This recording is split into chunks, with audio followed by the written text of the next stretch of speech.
Oi, gente, a paz do Senhor. A gente foi pego aí, não digo de surpresa, né? Porque a gente já via mais ou menos esse cenário se desenrolando ao longo de algumas semanas, mas tivemos aí uma pré-confirmação de que provavelmente mais um conflito internacional pode vir a acontecer e que isso pode vir a envolver o nosso país, pode vir a envolver a América do Sul e vários outros países e seus aliados, né? E para quem não sabe ao que me refiro, estou falando do conflito entre a Rússia e China. O governo brasileiro disse que pode vir a considerar sair da neutralidade e tomar um dos partidos, e outros países como Alemanha, Estados Unidos, Reino Unido, França e outros estão já se posicionando e dando ali sinais claros de que não são a favor da invasão russa à Ucrânia. E para quem não sabe, há uns anos atrás, durante a Guerra Fria, a Ucrânia era um território que fazia parte da União Soviética e que ainda hoje a Rússia, que era também uma parte dominadora da União Soviética, ainda tem influência sobre esses territórios que não pertencem mais à Rússia, que são nações, Estado-nação independente, mas que ainda se relacionam de forma muito íntima e que, por vezes, o governo russo tem algumas atitudes e colocações e posições dominadoras e opressoras desses outros países que outrora pertenceram à União Soviética. E a Ucrânia agora está em destaque devido a um conflito que foi se instaurando, uma ameaça de invasão, questões envolvendo armas nucleares e, claro, os países que são aliados da Rússia e os países que são inimigos da Rússia ou aliados a países contrários ao posicionamento russo já estão se armando nesse joguinho aí de xadrez que pode vir a ter resultados catastróficos, né? E o governo brasileiro disse que pode considerar sair da neutralidade e tomar um dos partidos, ou tomar o partido russo ou tomar o partido ucraniano, né? E ficar ao lado aí de uma das nações diretamente envolvidas nessa história. E isso afeta acordos de importação, exportação, acordos econômicos, empréstimos, aberturas de fronteiras, livre trânsito de habitantes, migração de um país para outro. E, claro, envolve principalmente questões de segurança nacional, porque sabemos muito bem que quando um país anuncia apoio a uma das partes, a outra parte tem esse país por inimigo. E os países aliados a esta outra parte também têm os países aliados à parte oposta como inimigos, né? E apesar de todos os problemas que o Brasil e que a América do Sul têm, nós nunca nos envolvemos diretamente numa guerra mundial.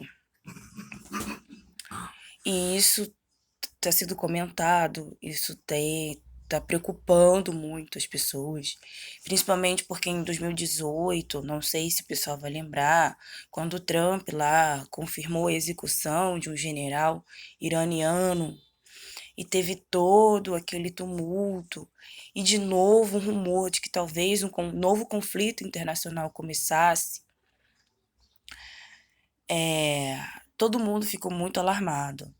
Em 2020 veio Covid, pandemia, e a China em xeque. Reacendeu-se o conflito entre Israel e Palestina. Um novo conflito no Iraque ou no Irã, agora eu não vou lembrar, mas um país aí, por causa da Al-Qaeda, Afeganistão, nada a ver, desculpa, gente. Um novo conflito no Afeganistão. Então, na verdade, nós estamos diante de muitos conflitos que nunca foram resolvidos e que estão se reacendendo.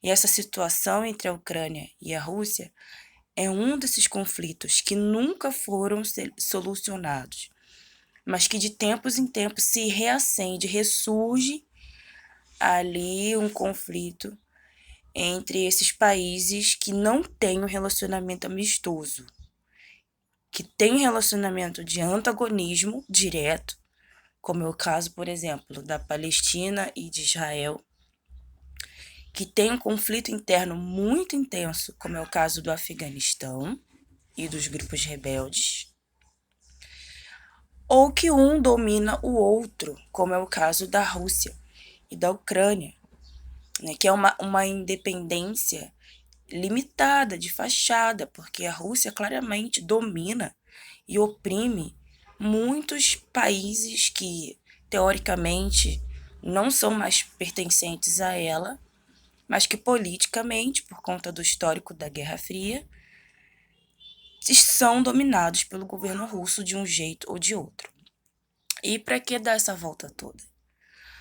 Porque enquanto cristãos, enquanto missionários, enquanto pessoas que têm o chamamento à intercessão, chamamento a anunciar as boas novas, antes de tomar qualquer decisão ou omitir qualquer opinião, nós temos que estar prontos a orar, nós temos que estar prontos a compartilhar palavras de salvação e de esperança, e principalmente nós temos que ter o esclarecimento de que as Escrituras nos alertaram que haveriam rumores de guerras e guerras, nação contra nação, reino contra reino.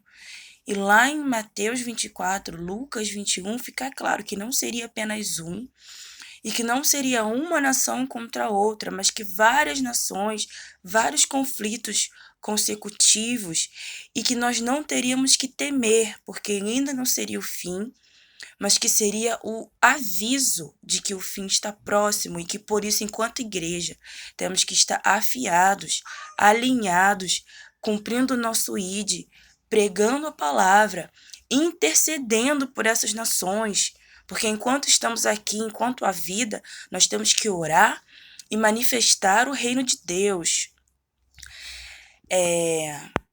E a Ucrânia é um dos países que Deus me deu em revelação. Deus me deu 14 países para estar intercedendo. Alguns desses países são países que eu tenho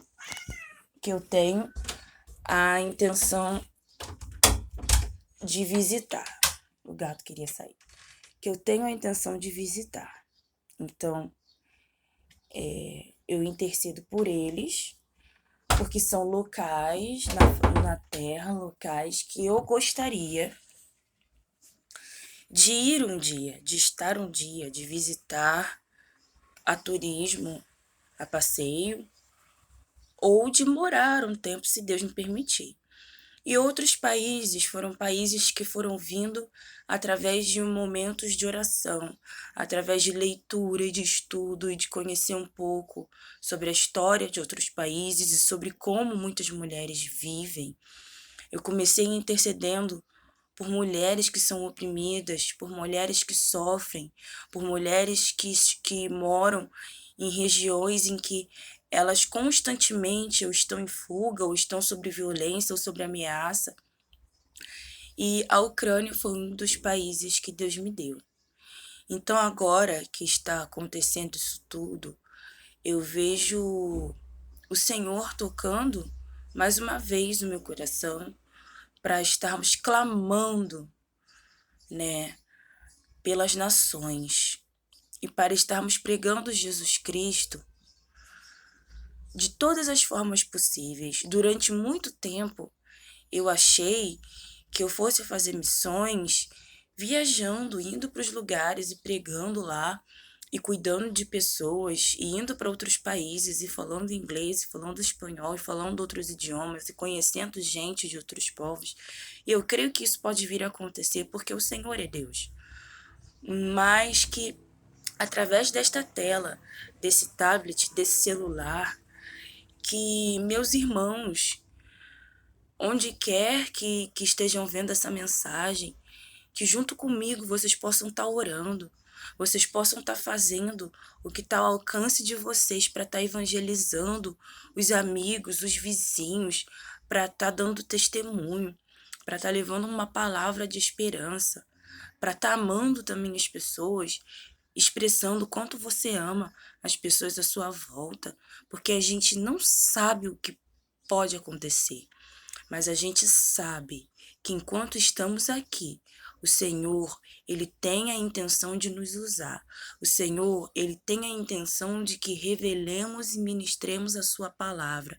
O Senhor, ele quer que o seu amor, que a sua verdade, que a salvação em Cristo Jesus seja revelada através daqueles que estão aqui. E eu lembro muito do profeta Jeremias, que no seu livro, que nas suas lamentações, ele chorava por ver o que estava acontecendo com aquelas nações daquele tempo, o que estava acontecendo com Israel, e ele ali no meio daquele cativeiro, e sendo chamado pelo Senhor para clamar, para orar, para interceder.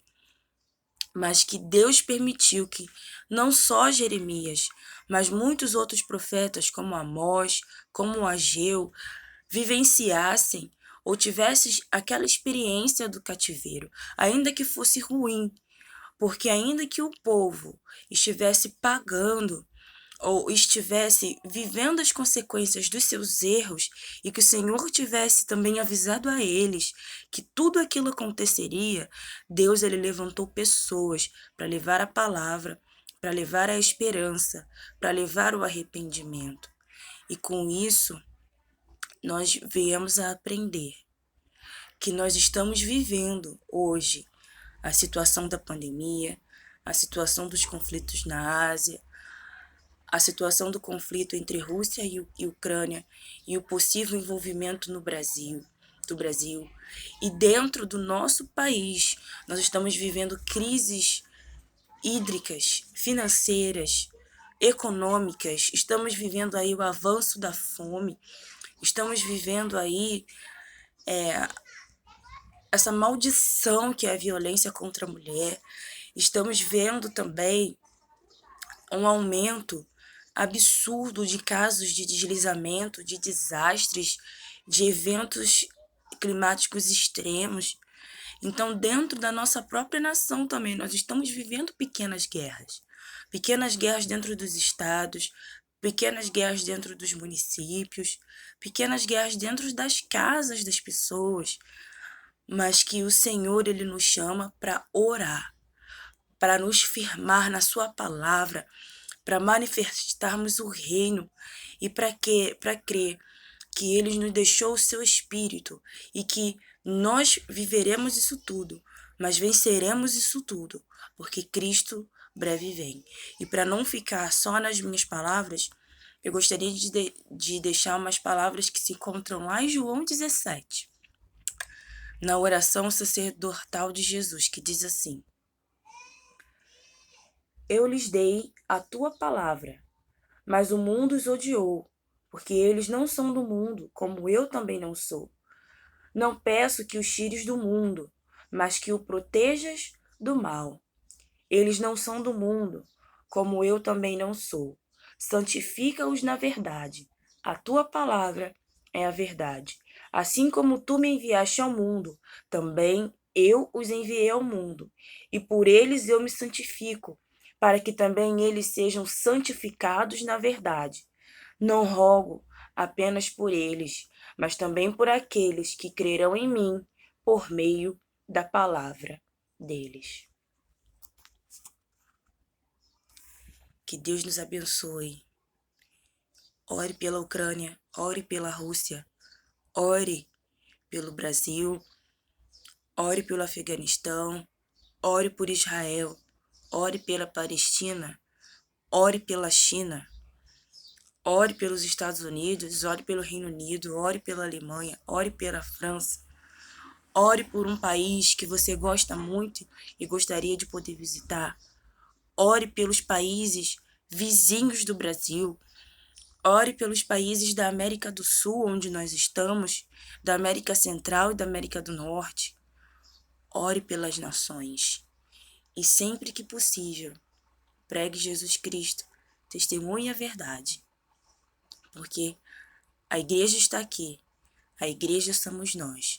E a salvação é revelada ao mundo através da igreja que Cristo chamou. Paz seja convosco.